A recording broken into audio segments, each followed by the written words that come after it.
Today in this lesson, we are discussing about another very important topic which comes under human resource management as well as in under business administration, which is organizational behavior. අද අපි කතා කරන්නේ තවත් ඉතාමත් වැදගත් මාතෘකාවක් මානව සම්පත් කළමනාකරණය වගේම ව්‍යාපාර කළමනාකරණයේදීත් මේක ඉතාමත් වැදගත් වෙනවා. අපි මේ මාතෘකාව කතා කරන්නේ ආයතනික චර්යාව පිළිබඳව. What is organizational behavior, or in simple, what is OB? OB is the academic study of the ways people act within groups. Its principles are applied primarily in attempts to make businesses operate more effectively. This is a very recent definition from 2019. And in another definition, it says OB is the study of what people do in an organization and how their behavior affects the organization's performance.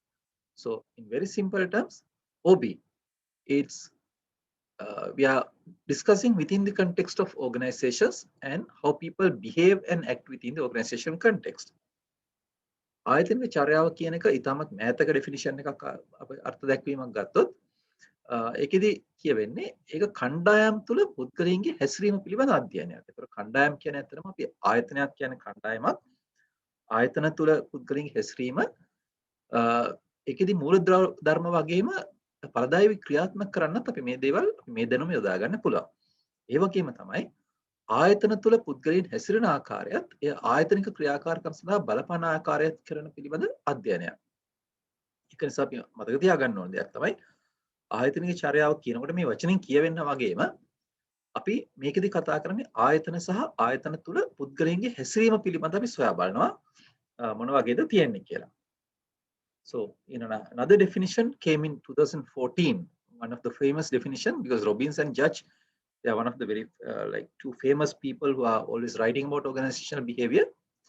According to them, it's a field of study that investigates the impact individuals, groups, and structure have on behavior within organizations for the purpose of applying such knowledge towards improving an organization's effectiveness. So, is another definition given by these two people. ආයතනික චර්යාව ගැන තවත් ඉතා ප්‍රසිද්ධ අර්ථ දැක්වීමක් පුද්ගලයන් කණ්ඩායම් සහ ව්‍යුහයන් ආයතනයන් හා එහි හැසිරීම කෙරෙහි ඇති කරන බලපෑම ගැන සොයා බලන විෂය ක්ෂේත්‍රයක් වන අතර එම දැනුම ආයතනයේ ඵලදායී වර්ධනයට යොදා ගැනීම. ඉතින් අපි මේ රොබින්ස් සහ ජජ්ගේ පොත අපි භාවිතා කරනවා දිගටම මේ පාඩමේදී. ඉතින් ඒ අයගේ අර්ථ දැක්වීම තමයි ඒ දකින්නේ. And when it comes to the contributors to the organizational behavior, because organizational behavior is a subject which has been contributed by so many other subjects, like you can see in this particular image, there are so many sciences which have contributed to the organizational behavior subject, including the psychology, sociology, anthropology. Like these subjects have contributed so much to the organizational behavior. Then their contributions are given on the other side. We are on the psychology side, the learning, motivation, personality, emotions, and many things. Social psychology and sociology, anthropology, like organizational culture, organizational environment, power, all these things have come to three levels, actually, 3 units of analysis. One is the individual, because we said under organizational behavior, we are learning the behavior of the individuals and of the groups and of the organizational system. So, which makes the study of organizational behavior. ආයතනික චර්යාවට දායකත්වය දක්වන විශේෂ ක්ෂේත්‍රයන් ගණනාවක් තියෙනවා. ඒක පෝෂණය වෙච්ච විශේෂ ක්ෂේත්‍රයන් ගණනාවක්.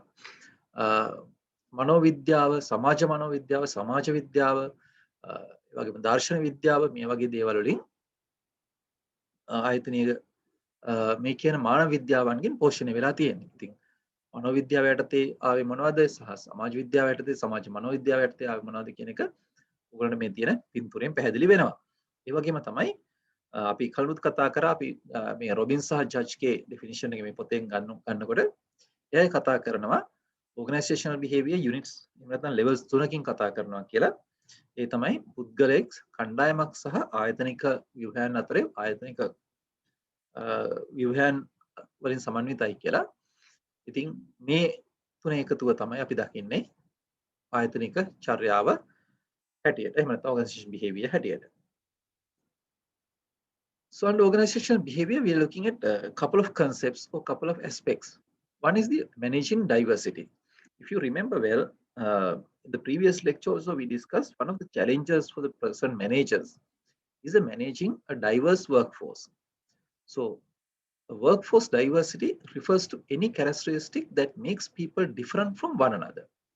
So those can be biographical characteristics such as age, gender, the male, female, the race, the religion, disability, or the ability, and the length of service. These are the some of the most obvious ways of the employees differ in organization. Think about the organization you are working with, the organizations we have seen. What are the biographical characteristics they have? And then the intellectual abilities. They are the abilities needed to perform mental activities like thinking, reasoning, and the problem solving skills. And then the physical abilities and disabilities. So these are the ways the workplace diversity happens. So the managers have to accept the fact that people are different and treat all of them fairly without discrimination. So we just have to understand, like they say, the famous saying, the five fingers in the hand. So people are different, but we have to understand that, and then we have to treat them fairly without discrimination. So we need to have programs, policies, and activities to manage diversity. In some advertisements for recruitment, they say we are an equal opportunity employer. The moment they say we are an equal opportunity employer, that means they are treating the men and women equally when they are giving the employment opportunities. So likewise, there should be policies and activities to eliminate discrimination and to treat people fairly on managing the diversity. විවිධත්වය කළමනාකරණය වලට මතක ඇති අපි කලින් පාඩමේදී කතා කරා කළමනාකරණයට තියෙන ඉතාමත් විශාල අභියෝගයක් තමයි ආයතන තුල මේ තියෙන විවිධත්ව කළමනාකරණය. ඒ ආයතන තුල විවිධත්වය පුද්ගලයන් එකිනෙකාගෙන් වෙන් කරන ඕනම ලක්ෂණයක් මත පදනම් වෙන්න පුළුවන්. ඒකෙදී අපි පුද්ගල බද්ධ ලක්ෂණ හැට අපි දකිනවා වයස, ගැහැණු පිරිම් බව, ජාතිය, ආගම, හැකි නොහැකියාව, සේවා කාලය වඩාත් පැහැදිලිව පේන වෙනස්කම් හැට අපි දකිනවා. ඒක නිසා තමන් වැඩ කරන ආයතනය ගැන එහෙම නැත්නම් තමන් දැකලා තියෙන ආයතන ගැන කල්පනා කරලා බලන්න ඒකේ සේවකයින්ගේ පුද්ගල බද්ධ ලක්ෂණ අනුව වෙනස් වෙන්නේ කොයි වගේද කියලා. උදාහරණයක් රාජ්‍ය සේවය ගත්තොත් රාජ්‍ය සේවයේ වර්තමානයේ වඩාත් වැඩිපුරම ඉන්නේ කාන්තාවන් කියලා සලකනවා. ලංකා ජනගහනයත් ඒ වගේ. ඉතින් සමහර ආයතන තියෙන පුළුවන් ඒ ආයතනයේ කාන්තාවන් වැඩිපුර ඉන්නවා, සමහර ආයතන තියෙන පුළුවන් ඒ ආයතනයේ පිරිමි වැඩිපුර ඉන්නවා. සමහර ආයතන තියෙන පුළුවන් ආයතනයේ කළමනාකරුවන් නොවන සේවකීන් අතර කාන්තාවන් වැඩි, නමුත් කළමනාකරුවන් වන සේවකීන් අතර පිරිමින් වැඩි. ඉතින් මේ ආදි වශයෙන් වෙනස්කම් අපි දකිනවා. ඒ වගේම තමයි දැනුම හා බුද්ධිය. මානසික ශක්තිය මෙහෙवला අපි කරන කටයුතු වලට අවශ්‍ය වෙන සිතීම, තාර්කික හැකියාව සහ ගැටලු නිරාකරණය වගේ දේවල් අනුවත් පුද්ගලයන් එකිනෙකාට වෙනස් වෙනවා. ඒ වගේම තමයි කායික හැකියාවන් සහ නොහැකියාවන් අනුවත් පුද්ගලයන්ගේ එකිනෙකාගෙන් වෙනස් වෙනවා. ඉතින් මේ විවිධත්වය තමයි අපි කළමනාකරණය කරන්න අවශ්‍ය වෙන්නේ. ඒකෙදී අපි මුලින්ම කරන්න අවශ්‍ය දෙයක් තමයි මේ විවිධත්වය තියෙනවා කියලා අපි පිළිගන්නවා. අපි ඒක ඇස් වහගෙන ඉන්න බෑ, එහෙම නෑ, එහෙම දෙයක් නෑ කියලා. අපි ඒක පිළිගෙන ඒ අනුව එකිනෙකාට විශේෂ සැලකිලි සහ නොසැලකිලි නොදක්වා සැමට සාධාරණව සලකන්න අපි ක්‍රියාත්මක වෙන්න ඕනේ. ඉතින් ඒකට අපිට වැඩසටහන් ප්‍රතිපත්ති ක්‍රියාකාරකම් තියෙන්න පුළුවන්, තියෙන්න අවශ්‍යයි.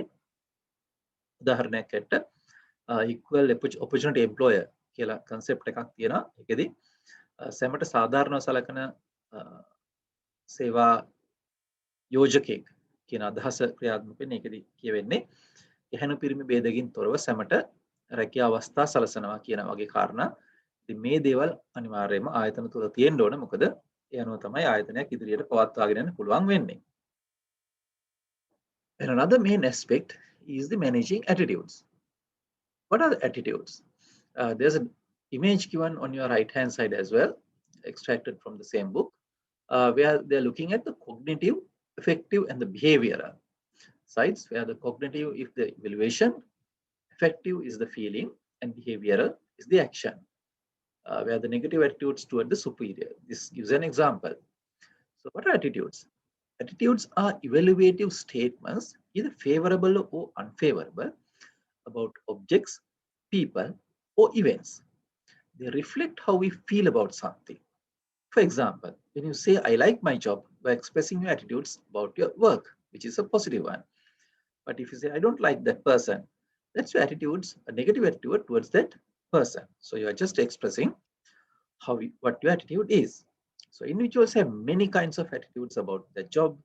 The most common are the organizational commitment and job satisfaction.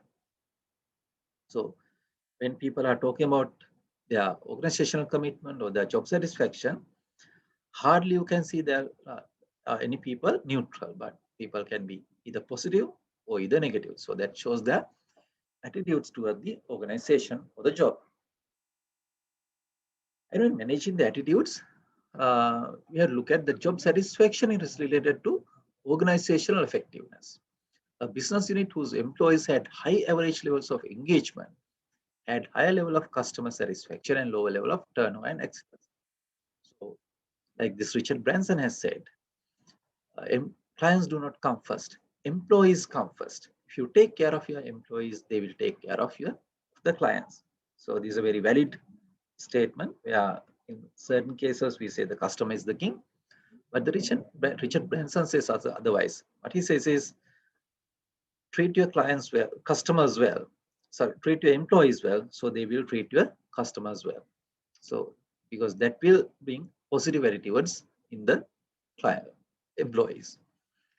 So this particular framework was given in this particular book, the Exit-Wise Loyalty Neglect Framework, which helps us in understanding the consequences of dissatisfaction. When people are not happy with the organization, when they have negative attitudes toward the organization, one is the exit. Exit is the response directs behavior toward leaving the organization, including looking for a new position or, as well as resigning. So when people are in the exit mode, they will look for other organizations, other jobs, other opportunities, and they will leave the organization.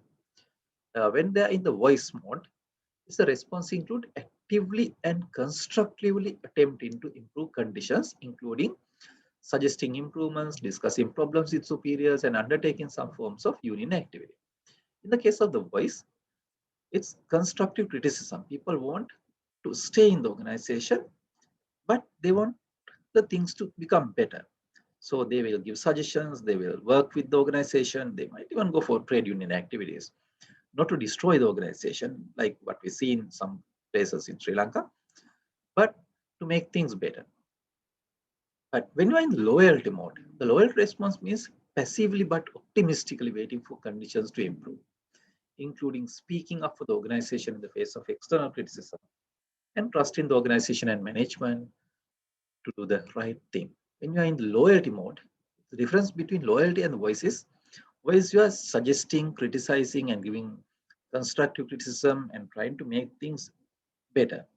But in the case of the loyalty, you might not be criticizing the organization, you won't be suggesting any good things to change, but you believe in organization thing. You're not doing anything, but you're waiting and seeing very positively and optimistically how things will become better. In the case of neglect, the neglect response passively allows conditions to worsen and include chronic absenteeism or lateness, reduced effort, and increased error rate.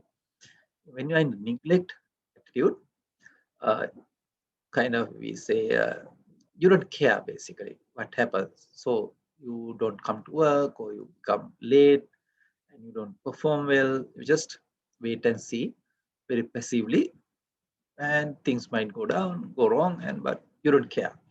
So these are the four modes they say. Uh, the consequences of dissatisfaction. ආකල්ප කළමනාකරණය කියන එක ඉතාමත් වැදගත් කාරණයක්. මොකද ආකල්පයක් කියන දේ අපි තේරුම් ගත්තම අපිට හිතා ගන්න පුළුවන් මොකක්ද වෙන්නේ කියන එක ආයතනයක් තුළ. ඒකෙදි ආකල්ප කියන්නේ පුද්ගලයන් දේවල් එහෙම නැත්නම් අවස්ථා පිළිබඳව සුභවාදී හෝ අසුභවාදී ඇගයීම් හැටියට අපිට ආකල්ප හඳුන්වන්න පුළුවන්. ඒ තුලින් අප යමක් ගැන සිතන විදිය ධර්ම මතය පිළිඹු වෙනවා. උදාහරණයකට කෙනෙක් කියනවා නම් මම මගේ රැකියාවට කැමති නැහැ. එහෙම නැත්නම් මම මගේ ආයතනයට කැමතියි. එකකින් කියවෙන්නේ ඔහු ඇය තමන්ගේ රැකියාව තමන්ගේ ආයතනය ගැන දරන මතය එහෙම නැත්නම් ඔහුගේ ආකල්පය. ඉතින් පුද්ගලයන් රැකියාව පිළිබඳ නොයෙකුත් ආකල්ප තියෙන්න පුළුවන්. ඒකෙන් කැපවීම සහ රැකියාව තෘප්තිය ප්‍රධානම වෙනවා. මේක අපි කොහොමද දකින්නේ කියන එක බැලුවහම මොකද රැකියා තෘප්තිය ආයතනික ඵලදායීතාවට ඍජුව බලපානවා. වැඩි රැකියා තෘප්තියක් තියෙන සේවකයෝ ආයතන හැර යාම අඩු වෙනවා වගේම ඒ අය අතින් සිදුවන අනුතුරුත් අඩු වෙනවා. ඒ වගේම මේගොල්ලගෙන් ඇතිවන පාරිභෝගික තෘප්තියත් වැඩි. ඒ නිසා තමයි රිචඩ් බ්‍රැන්සන් කියන්නේ ප්‍රධාන වෙන්නේ පාරිභෝගිකයන් නෙවෙයි. ඒ දක්න කස්ටමර් ඉස් ද කිං කියලා මතයක් තියෙනවා. නමුත් මේකදී රිචඩ් බ්‍රැන්සන් කියන දෙයක් තමයි මූලික වෙන්නේ පාරිභෝගිකයන් නෙවෙයි. මූලික වෙන්නේ තමයි සේවකයා. අපි සේවකයා සතුටින් තිබුවොත් ඔවුන් අපේ පාරිභෝගිකයන් සතුටින් තබාවි. ඒක ඉතාමත් වැදගත් ප්‍රකාශයක්.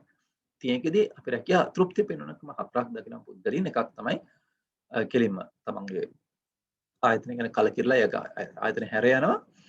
එහෙම නැත්නම් ඒගොල්ලෝ ආයතනයේ හඬ නැගීම කියන අවස්ථාවේදී ඒගොල්ලෝ ආයතනයේ වර්ධනයේ ක්‍රියාකාරීව සහභාගී වෙනවා.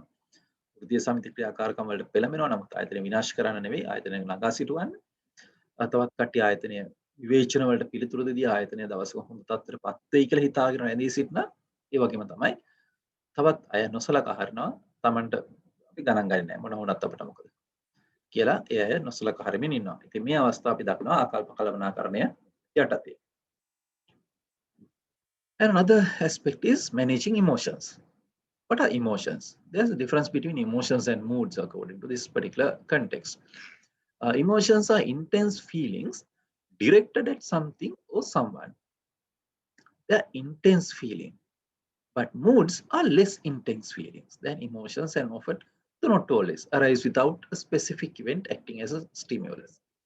So in this particular book, they are giving what are the difference between the affect, emotions and the moods, and there are high negative effects, the low positive effects, the low negative effects, and the high positive effects. Those they are giving the effects of different moods and emotions as well.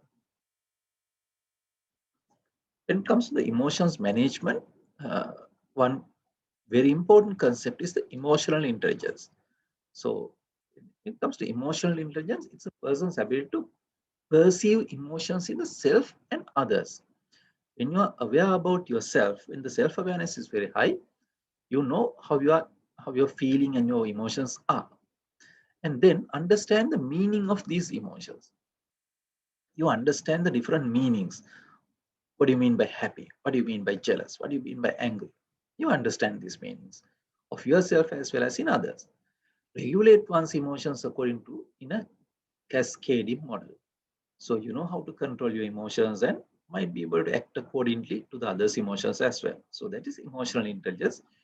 And emotional intelligence is very important. So you know when to shout, you know when to get angry, you know when to get happy, when to become happy, when to show you're happy. So emotional intelligence is that. So people who know their own emotions and are good at reading emotional cues of other people, for instance, knowing why they are angry and how to express themselves without violating norms, are most likely to be effective. So it's not bad to become angry as far as you know how to control your anger. So positive emotions can increase problem solving skills and help us understand and analyze new information. So even when you are selecting the team members, you can take this into consideration. හැඟීම් කළමනාකරණය කියන්නේ තාමත් වැදගත් කාරණයක්. මේකදී හැඟීම් කියන්නේ හැඟීම් සහ මනෝභාවයන් අපි කියන moods කියලා. හැඟීම් සහ මනෝභාවයන් අතර වෙනස තියෙන හැඟීම් කියන්නේ කෙනෙක් හෝ දෙයක් වෙත ඉලක්ක වන දැඩි සංවේදනයක්. ආදරය කියන්නේ හැඟීමක්. ඉරිසියාව කියන්නේ හැඟීමක්. මේ හැඟීම් අපි කෙනෙක් හෝ දෙයක් වෙත ඉලක්ක වන දැඩි සංවේදනයක්. වෛරය කියන්නේ හැඟීමක්. මනෝභාවයන් කියන්නේ බොහෝ විට හැඟීම් තරම් දැඩි වෙන්නේ නැහැ. ඒ වගේ නිසා හේතුවක් නැතුවද ඇති වෙන්න පුළුවන්. ඇති වෙනව නැති වෙනව. පොඩි පොඩි කලකිරීම. සමහරට අපිට ගෙදර ඇත්ත එක පොඩි කලකිරීමක් වෙනවා. යාළුවොත් එක්ක කලකිරීමක් වෙනවා. ඒවර හැමදාම රඳාපවතින දේවල් වෙන්නේ. අපිට ඒ විලාට වෙනවා මොකක් කර හේතුවක් අන්ද. අපි යාළුවෙක් වෙනකම් බලන් ඉන්නවා. එයා පරක් වෙනවා. ඉතින් අපේ මූඩ් එක අප්සෙට් යනවා. එයා කවදාවත් වෙලාවට එන්නේ නැහැ. එයාට පස්සේ අපි චුග් ගගා ඉන්නවා. හැබැයි ඒක ටික වෙලා ගියාට පස්සේ පරණ දේවල් කතා කරනකොට අර හැඟීම නැති මනෝභාවය නැතිලා යනවා. ඒක නිසා ඒක අපි ගොඩක් දරුවට බලපාන දේවල් නෙවෙයි.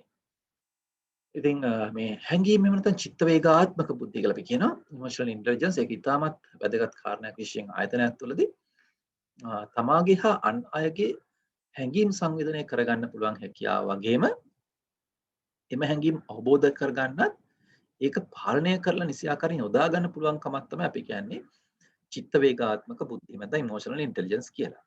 ඉතින් මේකෙදි මේ ආයතනික සහ පුද්ගල ඵලදායී බවට ඉතාමත් වැදගත්.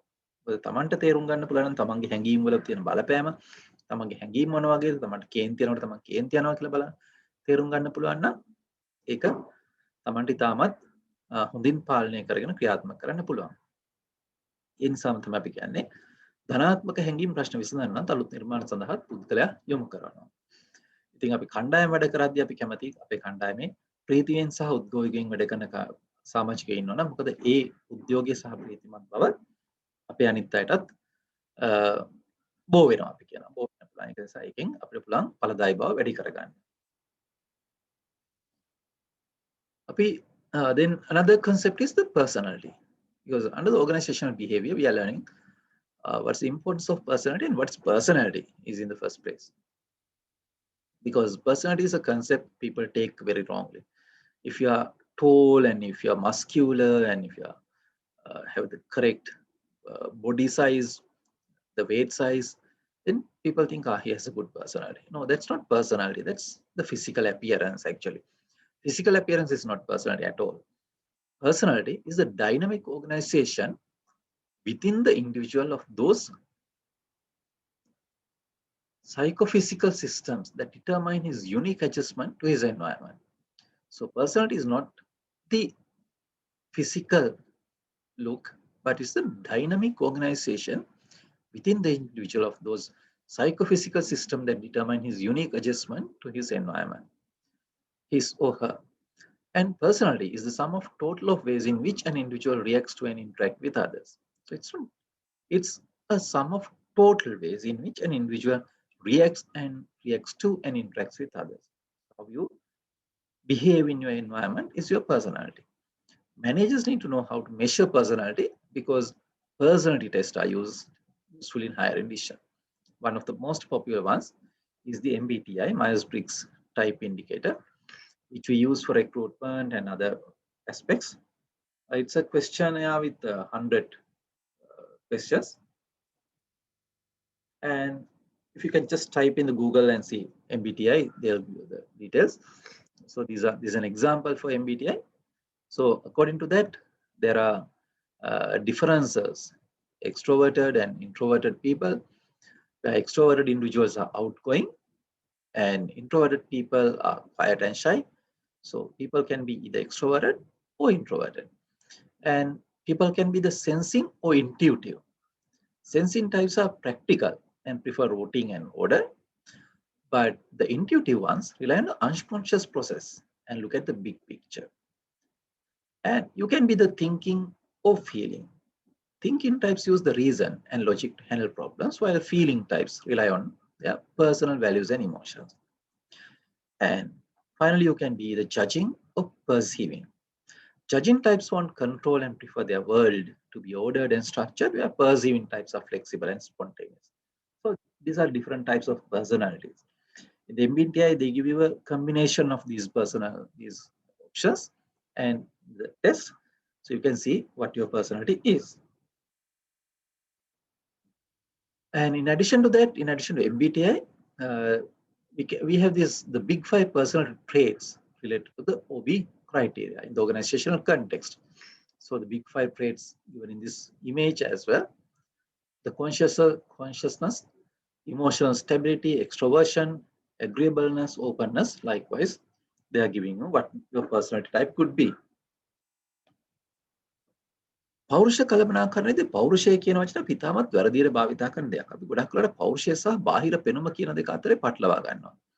පෞරුෂය කියන්නේ බාහිර පෙනුම නෙවෙයි. ඒක බාහිර පෙනුම නම් බාහිර පෙනුම විතරයි. කෙනෙක්ගේ උස මහත යන තියෙන රූප ස්වභාවය මේ දේවල් කියන්නේ බාහිර පෙනුම විතරයි. නමුත් පෞරුෂය කියලා කියන්නේ පුද්ගලයෙකු ඔහුගේ පරිසරයට ඇති කරගන්නා සුවිශේෂ හැඩගැස්වීම තීරණය කරන ලබන්නා වූ ඔහු තුළ ඇති ජීව මනෝවිද්‍යාත්මක පද්ධතිවල ඇති ගතික සංවිධානය.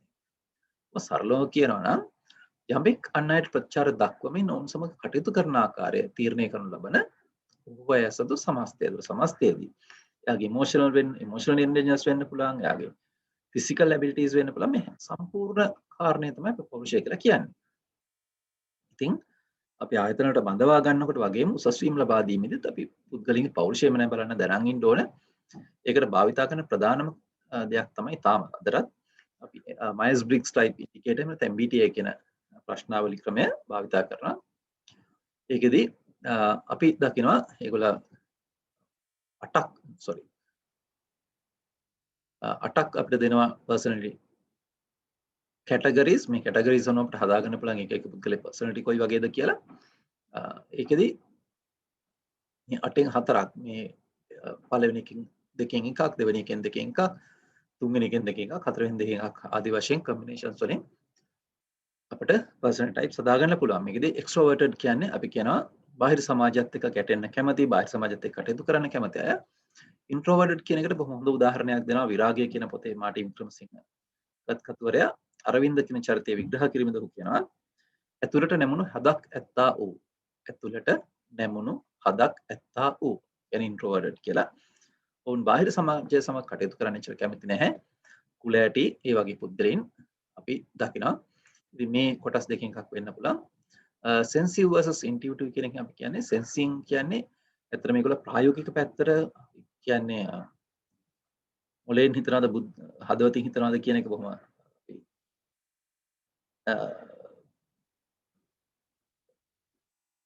දෙන දල අදහස ගත්තොත් sensing කියන්නේ ඒගොල්ල බොහොම බුද්ධියෙන් හිතන්නේ, බුද්ධියෙන් කල්පනා කරලා බලන්නේ. ඒගොල්ල ප්‍රායෝගික පැත්ත බලන්නේ. ඒගොල්ල details ගැන ඉතාමත් සැලකිලිමත් වෙනවා.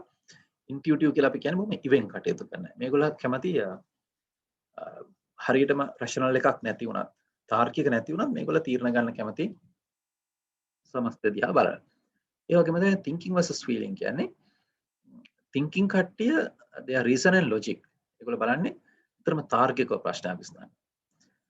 feeling කට්ටිය බලන්නේ ඒගොල්ලගේ emotions දිහා බලලා, ඒගොල්ලගේ විශ්වාසයන් දිහා බලලා තමයි feeling කට්ටිය තීරණ ගන්න. ඒ වගේම තමයි judging and perceiving versus perceiving කියන්නේ අපි judging සහ perceiving කියන දෙවර්ගය ගත්තොත් judging කියන කට්ටිය ඒගොල්ලෝ කැමති control එක තියාගන්න, ඒ වගේම ඉතාමත් සංවිධානය ආත්මක ආකාරයට ව්‍යුහාත්මක ආකාරයට තියෙන දේවල් වලට කැමති. හැබැයි perceiving කට්ටියට වඩා බොහොම නම්‍යශීලී පුද්ගලයෝ. ඉතින් මේ කියන combinations අනුව අපිට දකින්න පුළුවන් personality එක කොයි වගේද කියලා, පෞරුෂය කොයි වගේද කියලා පුද්ගලයෙක්ගේ. ඒ වගේම තමයි ඉතින් big 5 personality traits කියලාත් අපි මේ දකිනවා. ඒකෙත් විශේෂයෙන් රොබින්ස් සහ ජජ් ඒගොල්ලෝ ඉදිරිපත් කරන මේ රූපය ඒකෙත් තියෙනවා ආයතන තුල පුද්ගලගේ හැසිරීම තේරුම් ගන්න අපට උපකාර වෙන්න පුළුවන් ක්‍රමවේදයක්.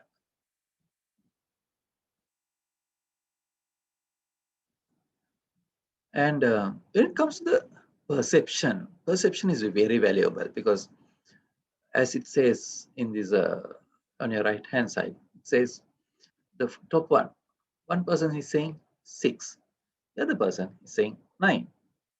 Who is wrong, who is right? Both are right. It's just their perception, the angle they are looking at. So that's why they say your perception may not be my reality. How I perceive about something else might not be the reality. Or so one person can argue there's no reality as such, it's just a perception. So it's a process by which individuals organize and interpret their sensory impressions in order to give meaning to their environment. However, what we perceive can be substantially different from objective reality. So there can be so many things which affect our perception.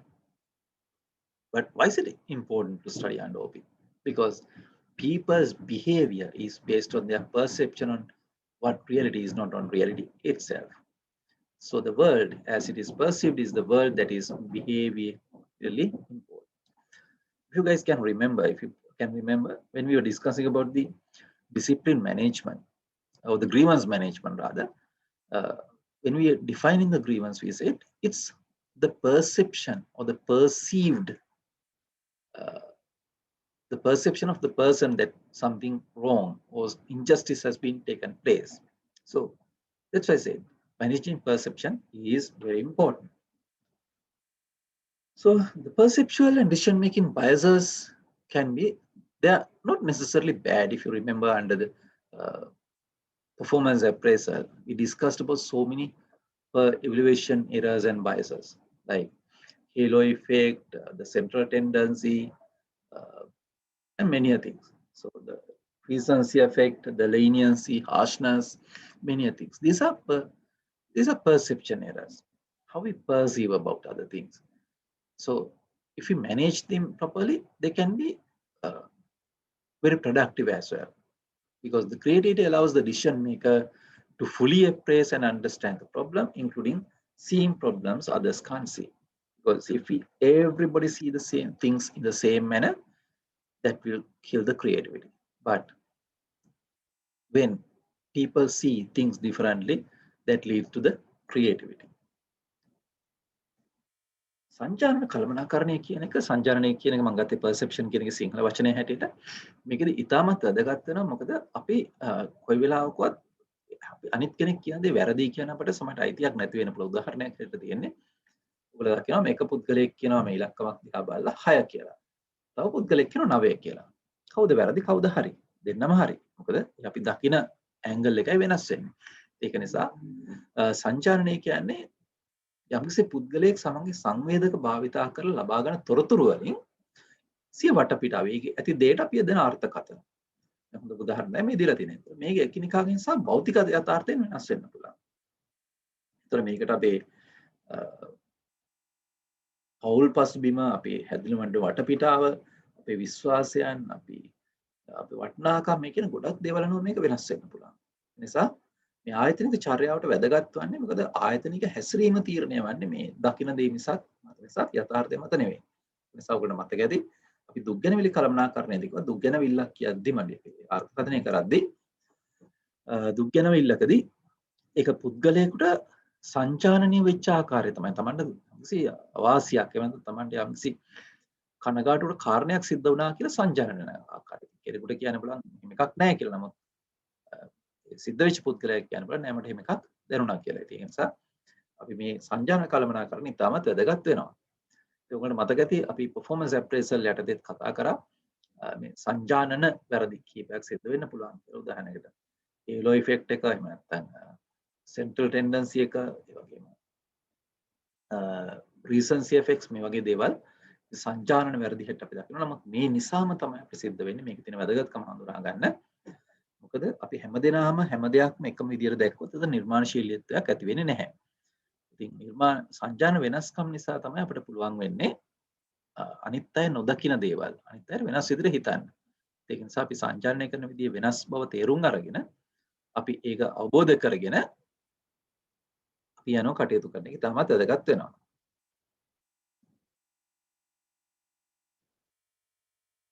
At the same time, managing groups is also very important within the organization under the organizational behavior. So what's a group? We'll be discussing this in the next lesson as well. The group is a two or more individuals interacting and interdependent who have come together to achieve a particular objective. Groups can be either formal or informal. Especially within the organization, we can see that there are formal groups as well as informal groups. Formal groups, they have been defined by the organization. There can be departments, there can be welfare societies. So it's been defined by the organization. But the informal groups, they don't have formal structure and they are not organizationally determined. They are not really catering to the organizational needs as well. But these can be very powerful in many a context. So they say there are 5 stages of group forming. They say first there are individuals, and then you come to the forming stage, and then you come to the storming stage. Likewise, they say in the groups there are 5 stages. And why people join groups? They have given so many reasons, including the security, the status, self-esteem, affiliation, power. Likewise, there are so many reasons. Just imagine, think about the groups you have joined and why you have joined those groups, and then you will realize the reasons behind those. කණ්ඩායම් කළමනාකරණය අපි කතා කරනවා ඊළඟ පාඩමේදී. කණ්ඩායම් කළමනාකරණයේදී කණ්ඩායමක් කියන්නේ පුද්ගලයන් දෙදෙනෙකු හෝ වැඩි පිරිසක් පොදු අරමුණක් ළඟා කර ගැනීමට එක්ව කටයුතු කිරීම. ආයතන තුල විධිමත් වගේම අවිධිමත් කණ්ඩායම් තියෙන්න පුළුවන්. විධිමත් කණ්ඩායම් බිහි කරන්නේ ආයතනය විසින් ඒක බිහි කරන්න ප්‍රධාන හේතුව වෙන්නේ ඒකේ නිසි ව්‍යුහයක් තියෙනවා.